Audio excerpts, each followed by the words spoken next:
He turned a $50 mistake into a $1 million empire, and no one believed him until it was too late. In a quiet corner of Spring Grove, Pennsylvania, surrounded by farmland and silence, a man named Jim Shaw began building one of the strangest success stories in American business. His empire wasn't made of steel, gold, or code. It was made of worms, yes, the squirmy little creatures that most people step over after rain. Decades ago, long before anyone called it eco-friendly or sustainable, Jim was just a kid in Connecticut who wanted to make some pocket money. His father, a fisherman, told him to go dig worms and sell them to local anglers for 40 cents a dozen. It sounded like child's play, but it planted a seed that would later grow into something extraordinary. At first, there was nothing glamorous about it. Jim would come home from school, grab a shovel, and start digging in the backyard, rain or shine. He put up a small hand-painted sign that read, "Worms for sale." It was the kind of business neighbors chuckled at. A boy selling worms? Cute, but not serious. Yet that boy had a spark. He began paying neighborhood kids a penny per worm to help him dig. One afternoon, after paying out a whopping $10 for $1,000 worms, he laughed to himself. He had just spent all his earnings. But that's what made Jim different. He didn't see a dead end. He saw a system, a process that could scale if only he could find the right rhythm. Years passed. Jim went to Colgate University, studied hard, graduated in 1983, and entered the real world. He took a solid, respectable job in trucking and logistics, working long hours to support a growing family. But behind the professional image, that strange little idea, worm farming, never left his mind. He'd tell friends about it over coffee or family dinners, and they'd laugh. "You're really still into worms." Some would joke. It was embarrassing sometimes. Worms weren't exactly a dinner table topic. But Jim had seen something others didn't. While most people thought of worms as bait, he started realizing their hidden power. They were natural recyclers, turning waste into rich compost, nature's fertilizer. In the 1970s and 80s, America wasn't talking much about recycling or sustainability. Trash was just trash. Composting was something farmers did, not suburban families. But Jim saw change coming. People were becoming more aware of the environment.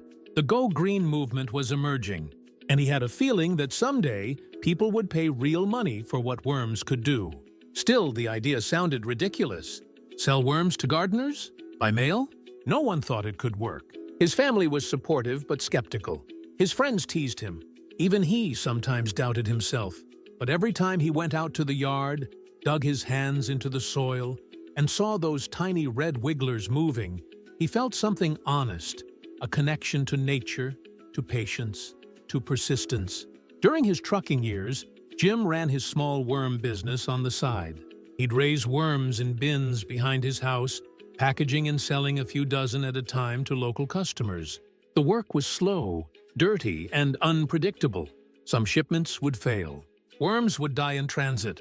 And when he raised the price from 40 cents a dozen to 70 cents, local fishermen complained that he'd gone corporate. But Jim didn't stop. When local supplies couldn't keep up, he started importing night crawlers from Canada, experimenting with different breeds that could survive the journey and thrive in his setup.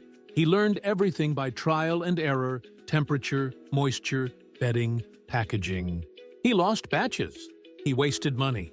But each failure taught him something new. He kept refining his process, quietly building knowledge and confidence while working his full-time trucking job. His garage filled with bins. His weekends disappeared into feeding, sorting, and counting worms. He wasn't making much, maybe a few $100s here and there, but he was learning how to farm life itself, how to build a living product from the ground up. Most people would have quit. Who wants to come home from a 10-hour shift and spend their night handling worms? But Jim wasn't chasing glamour, he was chasing possibility. And that persistence, that refusal to give up on something everyone else found foolish, became his greatest advantage. As the 1990s approached, something in the world began to shift. Gardeners, farmers, and eco-conscious homeowners started looking for ways to reduce waste and grow healthier plants. Composting, once a fringe habit, started gaining attention. And right at that intersection of timing, patience, and soil, Jim Shaw was waiting. He had no fancy investors, no viral moment, just bins, worms, and belief. What began as a kid's backyard hustle was about to become something much bigger. But success doesn't just show up, it sneaks in quietly, through years of unnoticed effort. Jim had been laughed at, ignored, and underestimated. And then, one small decision flipped everything. It turned mockery into millions. Then everything changed. By the late 1990s, the world was waking up to a new idea: going green. Organic gardening, recycling, and composting were no longer just hobbies for nature lovers. They were becoming part of mainstream life. People were searching for ways to reduce waste, grow their own food, and reconnect with the earth. And right when this wave began to rise, Jim Shaw was standing at the shore, ready to ride it. For years, Jim had been selling worms mostly as fishing bait. But now, customers began asking something different. Can these worms help with composting? That single question changed everything. He realized that his little creatures were more than bait. They were a natural solution to one of the world's biggest problems: waste. Jim pivoted. He began focusing on composting worms, particularly red wigglers, which could eat food scraps and turn them into rich, organic soil. As the environmental movement grew, so did his orders. Word of mouth spread among gardeners and eco-communities. Soon, people across the country were calling and asking for worms by mail. At first, it sounded impossible. Shipping live worms nationwide? Through postal trucks and sorting centers? It was a logistical nightmare. But Jim, with his years in trucking and logistics, knew how to handle challenges like this. He experimented with packaging, humidity levels, and insulation until he found a method that worked. He even began offering a live arrival guarantee, something almost no one in his industry dared to promise. And then came the internet.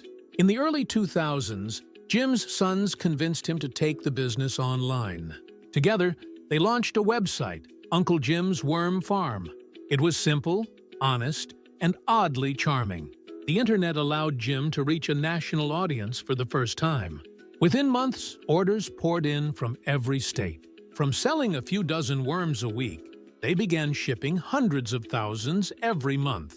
By the time most small bait sellers were fading out, Jim's business was thriving.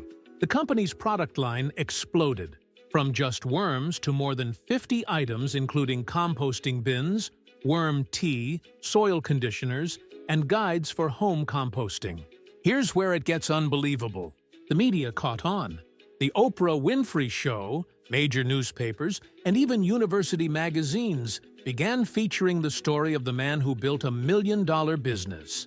From worms, people couldn't get enough of it. Jim's story was strange, simple, and inspiring.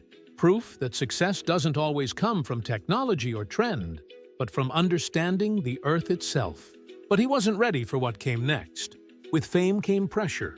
The business grew faster than expected. Orders doubled, then tripled. Emails flooded in from across the country. Can you ship to Alaska? Do worms survive winter? Can you help my school start a compost project? Jim and his family handled it all themselves. His son Jimmy took charge of online marketing and e-commerce. John, another son, ran the farming side, managing thousands of bins, monitoring moisture, and ensuring production kept up. His daughters Anne and Mary handled customer service and administration. The entire family became part of the operation. It was chaos. Beautiful, muddy chaos. Days turned into nights as the family packed, labeled, and shipped orders. Each box contained a living ecosystem, a few pounds of red wigglers that would travel across America to help turn waste into soil. Jim often said they had more or less mastered how to mail worms. That line wasn't just funny, it was true. His shipping system became the backbone of the business. But as success grew, so did the stakes. Worms were living creatures, sensitive to temperature and moisture. One shipping delay, one heat wave, and hundreds of boxes could be lost. There were moments of panic, a storm knocking out power, a shipment delayed in transit, an entire week's work at risk. But each time, Jim and his team found a way to recover. The numbers just kept rising. Within a few short years, Uncle Jim's worm farm transformed from a local side hustle into one of the largest vermiculture businesses in America, operating on a 13-acre property near the Maryland border. They weren't just selling worms anymore. They were selling sustainability, one box at a time. And then came the real test. Could they keep growing without losing the soul of the business? Jim made sure they did. The company stayed family-owned, transparent, and mission-driven. Every product carried the same quirky, friendly branding, Uncle Jim, the man who made worm farming cool. His approachable tone made customers feel like part of a community, not just a market. Fast forward to today, and Uncle Jim's Worm Farm is a cornerstone of the composting world. It's a brand known in schools, gardens, and green organizations across the U.S.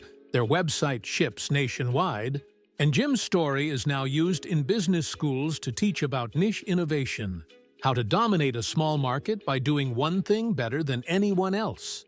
Of course, not everyone can pull this off. Most people would have quit long before the first profit arrived. Worm farming isn't glamorous. It's slow, dirty, and uncertain. But that's exactly why Jim succeeded, because no one else wanted to do it.